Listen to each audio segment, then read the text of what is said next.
उससे पहले मैं आपको बता दूं कि मैंने आप लोगों को कई बार बता दिया है कि ये निवेश वगैरह चलता रहेगा, सरकार इलेक्शन वगैरह चलता रहेगा, सब एक दूसरे को बेवकूफ बनाने के चक्कर में पड़े रहते हैं। ये मार्केट गिरती रहेगी, मार्केट चढ़ती रहेगी, कमाई होती रहेगी, और थोड़ा सा चूकोगे तो कमाई जा भी सकती है। एक चीज आपके साथ जाएगी जो कि आपका है खाया पिया। अब मैं सबसे पहले आपको बता दूं, हल्दी और बादाम वाला दूध थोड़ा सा एक आध सिप ले लेता हूं, फिर आगे बात करते हैं। ठीक है दोस्तों, देखो, म्यूचुअल फंड इन्वेस्टमेंट सही है या गलत है, यह निर्णय आपके ऊपर डिपेंड करता है, क्योंकि भविष्य में कोई भी गारंटी म्यूचुअल फंड की नहीं है कि वो आपको इतना रिटर्न देगा, क्योंकि आप भी जानते हो कि इसका निवेश किसके, मार्केट के जोखिम के अधीन है। ठीक है ना, सीधी सी बात है, और ये आपको ऐड में भी आता है, आपको हर जगह पे टर्म्स एंड कंडीशन में जब भी आप अपना इन्वेस्टमेंट करते हो वहां पर आपसे टिक करवा लिया जाता है।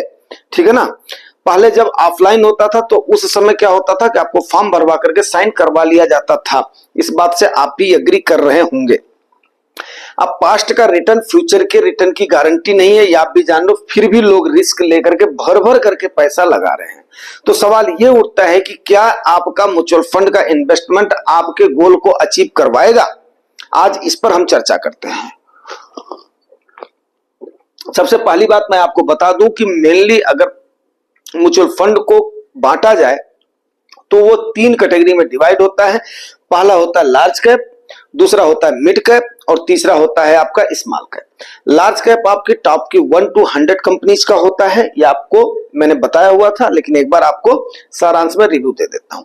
101वीं कंपनी से लेकर के 250वीं कंपनी तक आपके किस में आते हैं, मिड कैप कैटेगरी में आते हैं।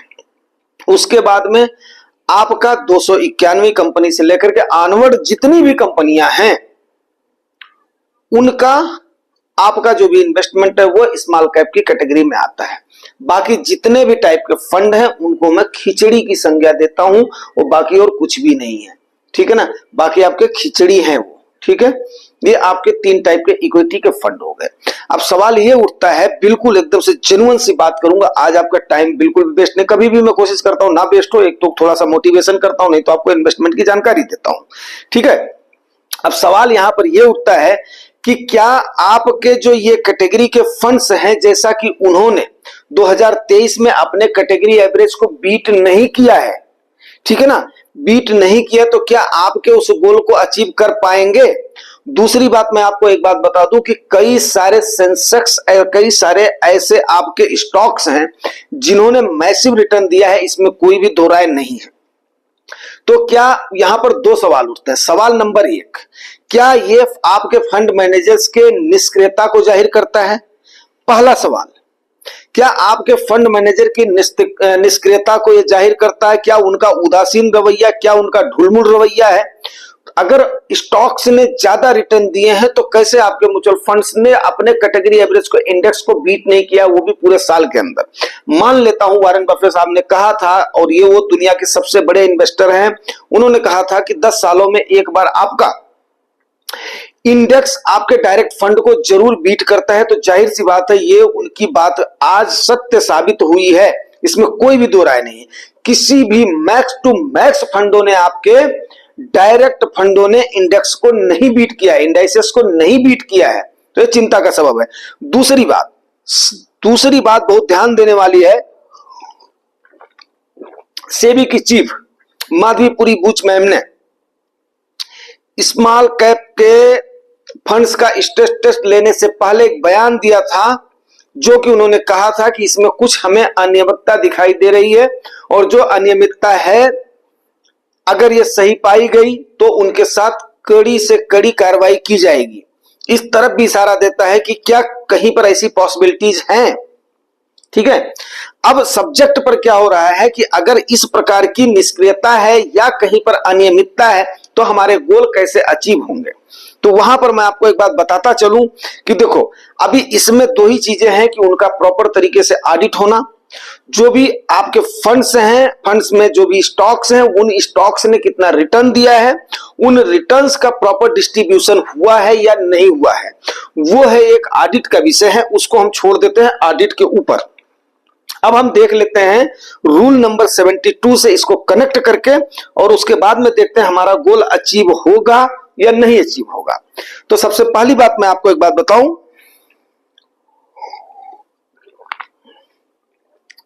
इसमें जो मेरा विचार जा रहा है वो ये जा रहा है कि कोविड के टाइम के बाद में कई सारी कंपनियां हैं जिन्होंने अच्छा खासा अपने आप को रिकवर कर लिया है, कई सारी कंपनियां ऐसी हैं जिन्होंने अपने आप को रिकवर नहीं किया है, जो मेरा अनुमान जा रहा है। अब उसमें आपके टॉप के मान लिया 50 स्टॉक्स आपके फंड में है, एक एग्जांपल दे रहा हूं, 50 में से अगर 30 स्टॉक्स ने बेटर परफॉर्म किया है तो 20 स्टॉक्स ने बेटर परफॉर्म नहीं किया है। अब उसकी वजह से क्या हुआ, फंड मैनेजर ने अपना आकलन करके, अपना गेस करके उसके बाद में खरीद लिया है। हो सकता है उसकी खरीद फरोख्त में थोड़ी बहुत ऐसा हुई हो, जैसे कि बैंक्स वगैरह लोन देते समय थोड़ी सी चीजें अनदेखी कर देते हैं।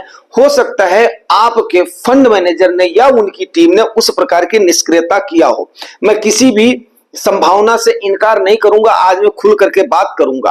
हो सकता है कि कोई ना कोई ये जानते हुए भी कि ये स्टॉक नहीं चल पाएगा, ये इसमें इतना पोटेंशियल नहीं है, मैं फिर जोर दे करके बोल रहा हूं, इसमें इतना पोटेंशियल नहीं है, फिर भी उसकी खरीदारी में पैसा लगा दिया आपके फंड मैनेजर ने, क्योंकि उनके पास एसआईपी में और लमसम में पैसा आ रहा है और वो कुछ हद तक की कैश होल्डिंग के अलावा उससे ज्यादा कैश होल्डिंग नहीं कर सकते, खरीदना उनकी मजबूरी है और उन्होंने स्टॉक को खरीद लिया हो, ये भी पॉसिबिलिटी है। अब जिसकी वजह से क्या हुआ है कि आपके कुछ स्टॉक्स के फंड के चले हैं और कुछ स्टॉक्स में नहीं चले हैं, जिसकी वजह से भी आपका परफॉर्मेंस फंड का डाउन हो सकता है।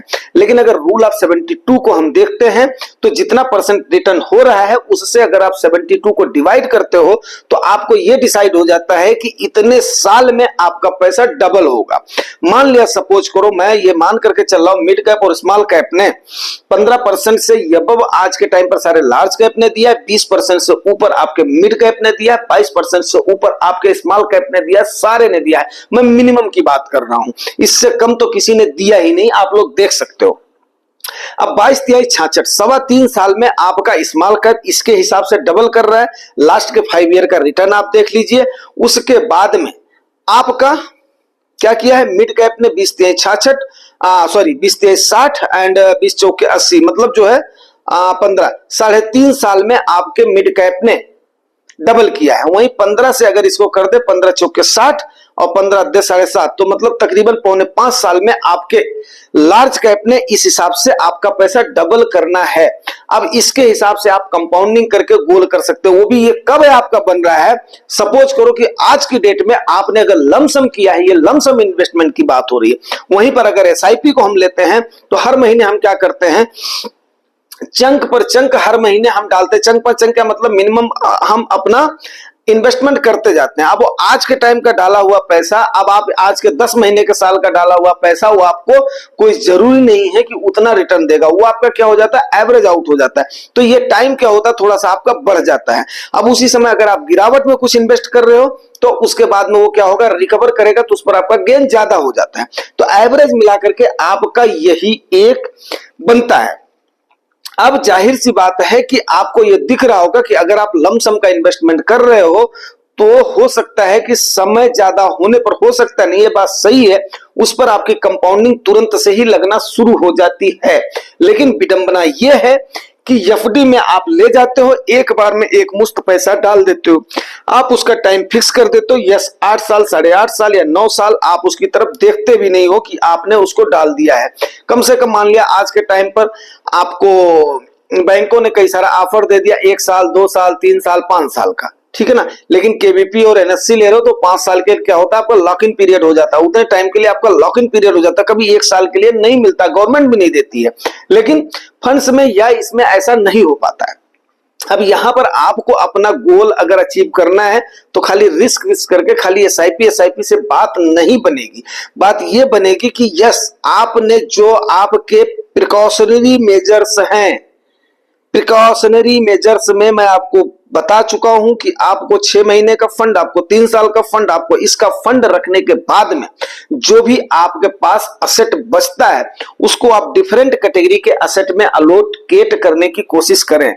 5 से 10% आप अपने सेक्टर में डालिए, क्योंकि आज के टाइम पर जैसा कि देखा जा रहा है कई सारे लोग सेक्टर्स में भरते जा रहे हैं। तो 5% से 10% आप सेक्टर में डालिए, 5 से 10% आप गोल्ड में डालिए, बाकी को झोंकिए आप इक्विटी में, और उसके बाद में उसको झोंकने के बाद में भूलिए, तब जाकर के आपका गोल अचीव हो पाएगा।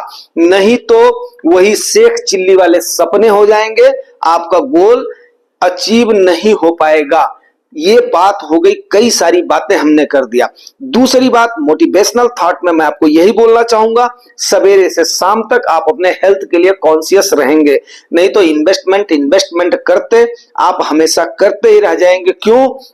क्योंकि जुगानी टॉक्स का उद्देश्य यही है कि आपको सही जानकारी के साथ, सही मोटिवेशन के साथ, आपको सही तरीके से आपका पैसा सही जगह पर लगवाया जाए। रिस्क के मामले में अगले बार मैं बताऊंगा कितना आपने रिस्क लेना है, कैसे आपने रिस्क लेना, कैसे अपने पोर्टफोलियो को मैनेज करना है। तो डेली मैं आपके लिए अच्छी खासी जानकारियां लेकर के आता हूं। उम्मीद करता हूं ये सारी जानकारियां आपको पसंद आएंगी और आपके जीवन के जो आपने अमेरिकी जर्नी शुरू करने का स्टार्ट किया हुआ है वो आप उसमें आपकी मदद करेंगी। अगर आपको जानकारी यूजफुल लगती है तो दोस्तों आपका भी फर्ज बनता है वल्ली रिवार्ड करना, और रिवार्ड आपको पता है अपने परिवार को आगे बढ़ाना, 0.1 सेकंड हमें भी देना और उसको सब्सक्राइब करना, एक छोटा सा लाइक दे देना, ठीक है ना। अगर आपको नहीं पसंद आता है तो आप डिसलाइक करो, कोई इसमें दो राय नहीं है, ठीक है। शुक्रिया।